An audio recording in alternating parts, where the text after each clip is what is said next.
प्यार के, दिल से निकाल दिहल दिल के हकदार के।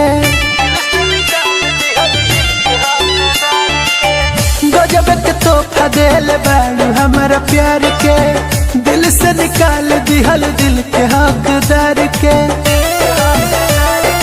तू भाले नफरत करा करे जहाँ मरा तो प्यार करही के बाद मर जाइब तोहरे याद में, एक दिन तो मरही के बाद मर जाइब तोहरे याद में, एक दिन तो मरही के बाद।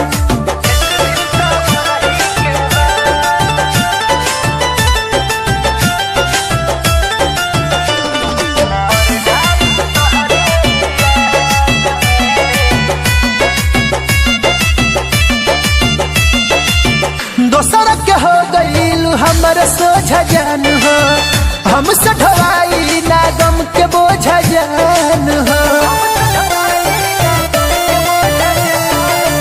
दोसर के हो गईल हमर सोझा जान हो, हमसे ढवाई ना गम के बोझा जान हो।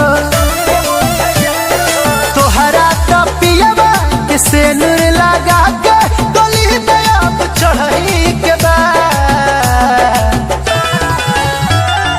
मर जाइब तोहरे याद में, एक दिन तो मरही के बाद मर जाइब तोहरे याद में, एक दिन तो मरही के बाद।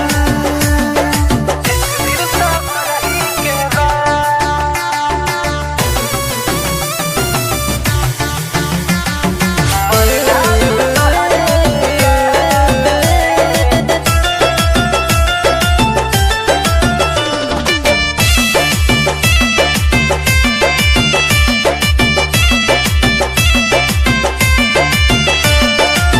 दिल टूटला के ना होला आवाज हो, तोड़ दल बन के मासूम धोखेबाज हो।